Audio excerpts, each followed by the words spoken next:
Hi guys, thank you for watching.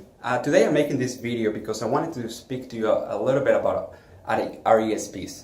I'm not here to talk to you about what an RESP is because most people know that. I'm here to give you a better picture of how they actually work. One of the most common things that people tell me when I ask them about RESPs is that they say, "Oh, I already have one."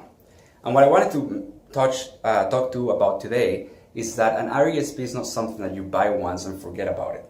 It is something that you should really be reviewing every year to maximize your children's education funds and how it grows. And when people tell me that they already have one, it really tells me that they don't understand how the RESP work. So I wanted to help you get a very clear picture of what an RESP is and how it works. So first of all, what's an RESP? An RESP, it is not a bank account that your bank gives you or a financial institution gives you. An RESP, it's a benefit given to you by the government of Canada. So every children, whether you use it or not, has this benefit of an RESP. So basically, so you can get a better picture, imagine just an RESP is just like an empty box. Okay, it's an empty box that the government gives you to allocate up to $50,000 for your children's education. So even though the government gives you the benefit of the $50,000, you access it through a bank or through a financial institution, but it's not the financial institution per se that's giving you that benefit. It is the government, okay?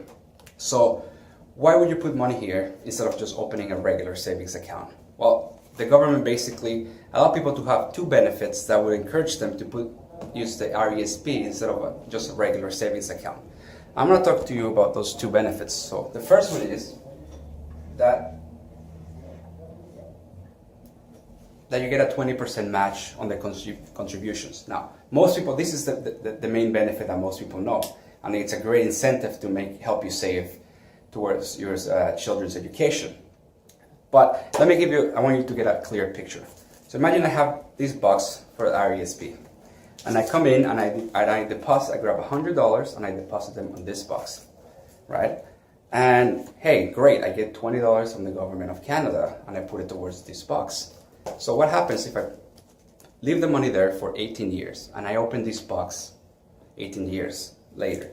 I'm going to open it and I'm still going to have the same $120, okay? Which brings me to the second benefit that an RESP has, that is tax deferred growth, meaning that the money that you put inside the RESP, you don't have to pay tax on the growth of the investments. So the problem is that most people, they only know about the 20%, but they forget about the other one, which is the most important benefit of the RESP. Why? Because again, if I just keep the same $120 here, and I put it and I don't invest that money, that's what I'm going to have in 18 years. However, the idea of the RESP is to put the money there, invest it over time, so that when I want to access it for my children's education, I have way more than what I originally put. So let me just give you an example of how much of a difference that could do. Say that I put in $200, okay, per month inside an RESP. Okay, so let's imagine two different families that have a child the same age. They open an RESP at the same time. So one of them goes to the bank, and the bank just puts it on a regular, what's called a cash account, and they're earning, let's say they're earning a 1% interest on their $200 per month contribution.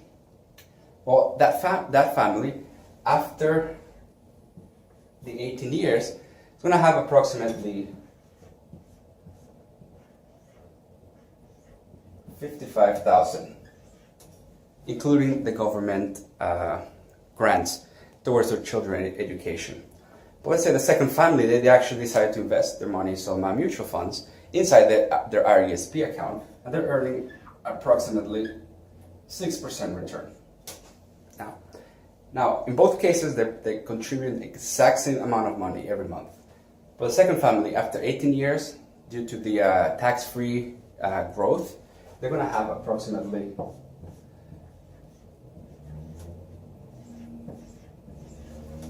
$93,000. So as you can see, the second family is getting almost double what the first family has after 18 years, even though they're contributing the exact same amount.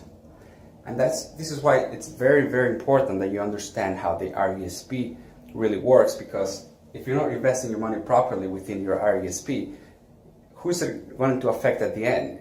It's the amount of money that your children are going to have. Okay?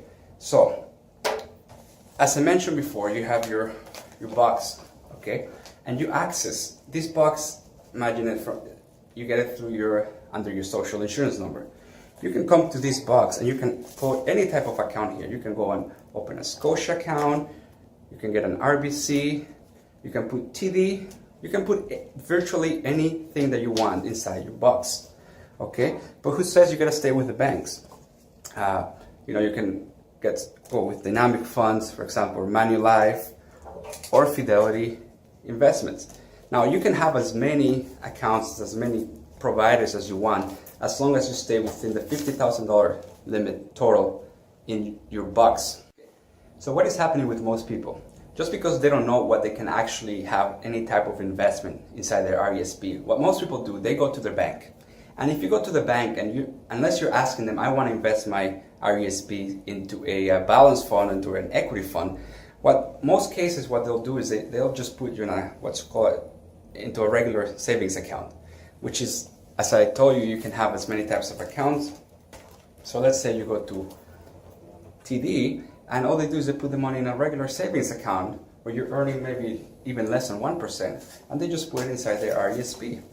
When you could be going to a different financial institution and getting, for example, with Fidelity, and investing into balance or a growth fund and getting a lot more for your children's education. So my question to you is, what are you investing inside your RESP? And if you don't know the answer, most likely you're really not investing in anything. You're just putting it into a regular savings account or a cash account. So if you're not sure what you have, what can you do? I encourage you to speak with a financial advisor like myself, okay? And financial advisor can help you better maximize the growth inside your RESP. Because, like I said before, the most important thing is that at the end of the day, it's all about your children. The other important thing to know is that it doesn't really matter if you already opened one or you already have one somewhere else, because you can always, within the same box, you can transfer from one institution to another basically without having to withdraw the funds. So if you really want to change and you want to discuss how you can maximize your RESP, it's not about whether you already have one. You really don't have to worry about it, because you can transfer always from one institution to another without any penalties or anything, as long as you have the money inside your RESP. So just to recap always what I just talked about, always remember that there's two main benefits for the RESP, which is the 20% contribution, okay, which everybody knows. And the second one is the tax-deferred growth, which is in my opinion, is the most important one that you're going to have, because it allows you to grow your money without incurring any taxable gains on the interest that you earn. And the second point that I want to touch on is to remember the RESP is a benefit you get through the government, okay, and you can do virtually anything that you want with it. You could be putting it into a savings account at the bank, okay, or you could virtually invest that into anything: mutual funds, segregated funds, stocks, anything that you want. It is up to you what you decide what's going to be best for your children in the long term. So if you have a question of what you can do with your RESPs or how you can maximize it, you can put a comment below on the section, or you can always email me or call me. All my information, you'll find it at my website at askpedro.ca. Thank you for watching. Have a great day.